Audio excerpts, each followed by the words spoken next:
대부분의 50대, 60대들은 은퇴 후 이런 이야기를 자주 합니다. 노는 것도 하루 이틀이지. 하루가 한 달, 1년처럼 길게만 느껴져요. 이젠 해외여행도 별 감흥이 없어요. 30년은 더 살아야 하는데 하루하루가 지루해요. 은퇴 후 막연히 긴 자유시간이 역으로 족쇄처럼 느껴지시는 분들이 많다고 합니다. 65세 이상 노인 80% 이상이 취미생활로 TV 시청을 꼽았고 노년의 시간이 지루하다고 대답했습니다. 이처럼 은퇴 후 30년 이상의 긴 시간을 허무하게 흘려보내고 있는 것입니다. 현재의 우리 중장년들은 정말 부지런히 살아왔습니다. 때문에 막상 은퇴 후 자유가 찾아와도 놀아도 되나라는 고민을 하고 잘 노는 법을 성취하지 못했기에 실천에도 어려움을 겪습니다. 처음 몇 년은 친구들도 만나고 여행도 다니며 하고 싶었던 것들을 하며 신이 나지만 이내 막막해지는 시점이 오기 마련입니다. 먹고 살기도 힘든데 무슨 취미생활이냐고 생각하시는 분들도 분명 계시리라 생각합니다.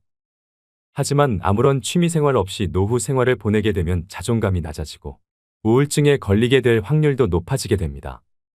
그렇게 되면 건강이 악화되고 병원에 방문하는 시간이 많아지는 악순환을 겪게 되지요. 퇴직 후 지나치게 남아도는 시간을 보내는 것이 중장년에겐 큰 도전일 수 있습니다. 하지만 노후에 무엇을 할 것인가에 대해 생각하지 않는다면 다가올 장대한 시간은 축복이라기보다는 고통 그 자체일 수 있습니다. 특히 성공적으로 준비하여 노후를 심심하지 않게 보내는 선배들을 보면서 이제 우리 사회도 재미있게 노후를 보내는 것에 더 큰 관심을 가져야 한다는 것을 깨닫게 됩니다. 오늘은 노후에 돈이 많이 들지 않으면서 행복한 노후를 보낼 수 있도록 도와주는 취미활동을 소개해드리겠습니다.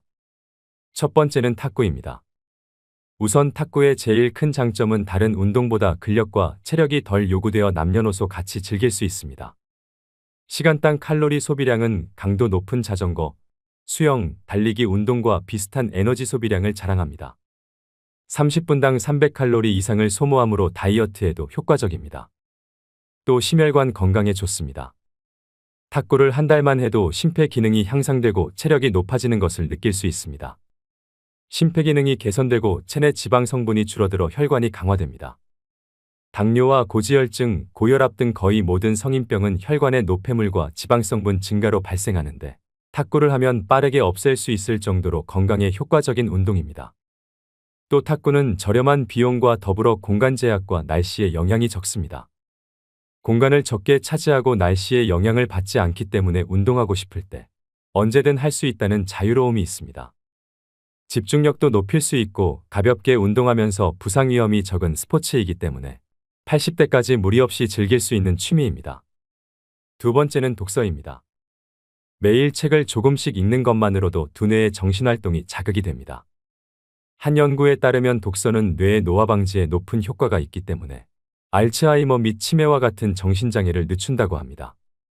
독서가 뇌를 자극하고 활동성을 유지하여 뇌의 힘과 능력을 유지할 수 있습니다.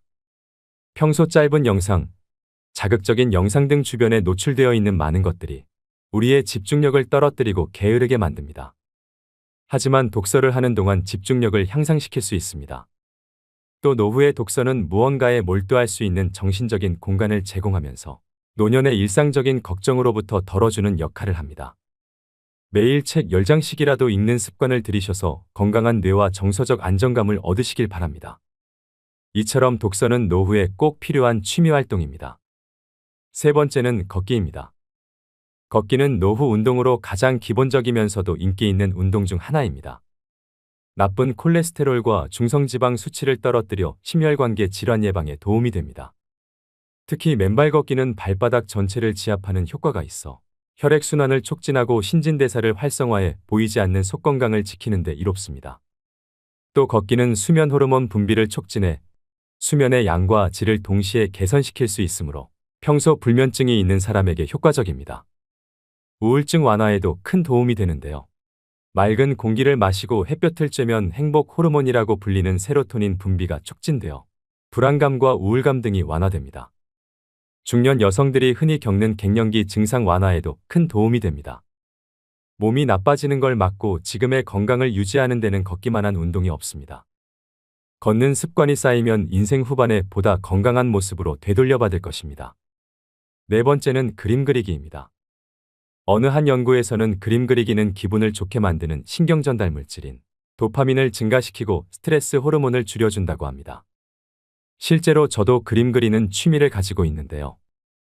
그림을 그릴 때 복잡한 마음과 우울한 감정이 어느새 침착하게 바뀝니다. 그림 그리기는 손의 신경을 자극하는 운동적 요소가 뇌를 자극하여 두뇌 운동에 좋습니다. 미국 알츠하이머 협회에서는 미술을 할 때 불안감이나 우울증이 완화된다고 하는데요. 치매 환자 대부분은 전에 미술 공부를 한 적이 없지만 그림을 그리기 시작하면서 놀랄 정도의 창의적인 그림을 그려내며 증상이 좋아졌다고 합니다. 그림을 꾸준하게 배워놓으면 평생 취미로 삼을 수 있습니다. 장소에 구애받지 않고 적은 재료로도 얼마든지 가능하기 때문에 노후에 접근이 쉬운 취미 중 하나입니다. 5번째는 자전거 타기입니다. 50대에서 60대 분들께 추천드리는 취미입니다. 자전거 운동은 가장 대표적인 유산소 운동입니다. 허벅지와 종아리, 코어 근육을 많이 사용하게 되는데요. 이 근육들은 신체를 이루는 가장 비대한 크기의 근육이라 칼로리 소모가 가장 크고 우리 몸의 균형을 담당하는 중요한 근육입니다. 나이가 들수록 근육의 손실이 많아지는 우리에게 자전거는 선택이 아닌 필수로 나이가 들수록 해야 하는 운동이라고 말하는 이유입니다. 조금은 아이러니한 부분이라고 생각하실 수도 있지만 자전거는 무릎 관절에 아주 좋은 운동입니다. 퇴행성 관절염과 연골의 손상으로부터 주변 인대를 강화할 수 있는 매우 효과적인 운동입니다. 삼성서울병원 교수는 하루 30분 이상 일주일에 4회 이상 자전거를 타는 노인은 신장병이나 중풍을 최대 50% 이상 감소시키고 대장암 및 직장암도 40% 이상 감소시킨다고 밝혔습니다. 6번째는 식물 키우기입니다. 실제로 반려식물을 키우면서 자연과의 접촉을 하게 되면 혈압을 낮추고 마음의 평온함을 증가시킨다고 하는데요. 요즘엔 식집사란 새로운 용어도 등장하고 식물 키우기가 하나의 트렌드로 자리 잡고 있습니다. 식물은 반려동물처럼 비교적 큰 비용이 들지 않고 손이 덜 가면서도 충분한 정서적 교감과 위안을 받을 수 있습니다. 과학자들은 식물을 키우는 것만으로도 전반적인 뇌 건강의 기능을 향상시켜준다 합니다. 꽃과 향기로운 식물은 우리의 감각에 좋은 영향을 미치며 인테리어 소품으로도 활용되어 집에서 휴식하는 시간을 더욱 풍요롭게 만들어줍니다.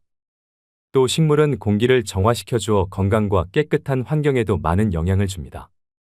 식물 키우기는 나이와 상관없이 누구나 손쉽게 접근할 수 있는 취미이기 때문에 정적인 취미를 찾으시는 분들에게 제격입니다. 7번째는 명상입니다. 연구에 따르면 명상은 스트레스에 아주 효과적인 치료법이라고 합니다. 스트레스는 신체에 미치는 영향이 어마어마한 만큼 부정적인 결과를 불러올 수 있습니다. 또 명상은 자존감과 전반적인 기분을 개선하는 데 도움이 되고 다양한 연구 결과에 따르면 명상은 우울증 치료에 좋은 영향을 준다고 합니다. 4,600명을 대상으로 한 연구 결과에서 명상이 우울증을 유발하는 염증성 화학물질의 분비량을 감소시킨다는 사실이 확인되었습니다. 기억력 개선에도 도움이 되는데 우리가 무언가를 더 잘 기억할 수 있게 하고 마음을 젊게 유지하도록 도와줍니다. 심지어 알츠하이머병과 같은 질병 예방에도 긍정적인 효과를 얻을 수 있는데요. 하루에 단 10분씩이라도 정기적인 명상을 하는 것은 더 균형 잡히고 만족스러운 삶을 이루는 데 기여하여 종합적인 신체 건강과 안녕을 높일 수 있습니다. 젊은 사람뿐만 아니라 나이가 든 사람에게도 적극 권장되는 취미 활동입니다. 8번째는 수영입니다. 수영의 가장 큰 장점은 우리 몸의 많은 근육을 효율적으로 사용한다는 것입니다. 물속에서 하는 운동이기 때문에 관절에 무리를 주지 않으면서도 평소에 잘 사용하지 않는 팔, 어깨 등의 근육을 사용합니다. 수영을 1시간 동안 하면 걷기의 3에서 4배인 700칼로리를 소비하게 됩니다. 이처럼 수영보다 다이어트에 더 효과적인 운동은 많지 않다고 하는데요. 이런 이유로 다이어트를 목적으로 수영을 선택하는 사람들이 많다고 합니다. 노인의 경우 기구를 사용하는 고강도 운동은 연골 손상으로 부상의 위험이 있지만 수영은 무중력 운동이라 안전한 운동입니다. 갓 태어난 아기부터 체력이 저하된 노인까지 즐길 수 있는 평생 스포츠라고 불리는 수영을 취미로 시작해보시는 건 어떨까요? 9번째는 사진 찍기입니다. 아무래도 사진을 찍다 보면 다양한 장소에서 여러 가지 환경을 찍어내고 싶어 하실 텐데요. 특히 풍경 사진을 찍게 되면 산과 바다 등 풍경들을 구경하며 사진을 찍는 것이 의미 없이 걷기 운동을 하는 것보다 훨씬 지루하지 않고 보람차고 건강한 몸을 갖게 도와줍니다. 사진 찍기의 또 다른 장점은 인내심을 기를 수 있다는 점입니다. 내가 원하는 사진을 건져내기 위해선 알맞은 장소에서 순간의 포착을 잡아내야 하는데 그런 사진을 만들어 내기 위해서는 여러 시행착오를 겪으며 인내심이 길러지는 것 같습니다. 그렇게 해서 건져낸 사진이라면 말로 이룰 수 없는 성취감이 당연히 따라오게 됩니다. 사진은 소중한 순간들을 기록하는데 최적의 도구이기 때문에 나중을 돌아보며 추억을 간직하고 소중한 사람들에게 공유함으로써 행복한 시간을 되돌아볼 수 있습니다. 마지막으로 10번째는 악기 배우기입니다. 나이 드신 분들에게 악기 배우기를 추천하는 이유는 생활의 변화를 통한 즐거움도 있지만 배우는 과정에서 주변의 다른 분들과 교류하는 시간을 보낼 수 있기 때문입니다. 나이 들어가면서 혼자 있는 시간이 많아지기 때문에 사회적으로 좋은 친구를 만날 수 있는 계기가 될 수 있습니다. 신체적인 능력을 떨어지는 노인들은 배우기 쉬운 오카리나, 우쿨렐라 등 접근하기 쉬운 악기들이 많습니다. 은퇴하고 목표를 세우기 힘든 노년기에 악기를 마스터하는 새로운 목표는 인생의 도전이 될 수 있기 때문에 긍정적인 기능을 하게 됩니다. 악기 배우기에 도전하여 성취감과 자신감 있는 노년기를 보내시는 게 어떨까요? 오늘의 영상 어떠셨나요? 무엇이든 서툴러도 좋습니다. 완벽하지 않아도 되고 화려하지 않아도 됩니다. 박자가 틀린 기타 연주를 하면 어떤가요? 잘못 그리고 엉터리 그림이면 어떤가요? 막연히 무슨 취미생활을 해야 할지 모르겠다면 주변 노인복지시설이나 구청, 주민자치센터 등 시설 프로그램을 이용해보는 것도 방법입니다. 이는 비용적인 부분이나 주거지 근처라는 점에서 부담감을 크게 줄일 수 있습니다. 스스로 자기에게 맞는 것을 찾아 나서야 합니다. 가벼운 운동도 좋고 봉사활동도 좋습니다. 무엇이든 본인이 편안하고 마음에 맞는 것이 최고의 취미입니다. 나이가 들면 대중교통도 무료이고 박물관 입장료도 무료입니다. 볼펜 한 자루, 노트 한 권이면 충분하다는 소박한 생각으로 넉넉한 마음을 가져보세요. 젊은 시절 많은 고생을 했기 때문에 이제는 정신건강과 육체 건강을 잘 다스려서 자녀들이나 가족들에게 해가 되지 않게 본인 스스로 9988-1234를 잘 실천해야 합니다. 김병에 효자 없다는 말은 빈말이 아니며 요양병원에서 오랜 시간을 보내는 일은 줄이셔야 됩니다. 인생에서 제일 중요한 금 3가지가 있다고 하는데요. 바로 황금, 소금, 지금. 이 3가지 중에서 지금이 가장 중요하다고 합니다. 늦었다고 생각하지 마시고 지금부터 실천하셔서 행복한 노후를 만들어 가시길 바랍니다. 자기계발에 충실해서 인류사에 남을 작품을 영원히 남기고 떠난 위대한 화가이자 시인이었던 미켈란젤로처럼 구독자 여러분도 멋진 노년을 살아가시 바랍니다. 오늘도 노후의 지혜와 함께 해주셔서 감사드립니다. 황금빛으로 무르익어가는 여러분의 지혜로운 인생을 언제나 응원합니다.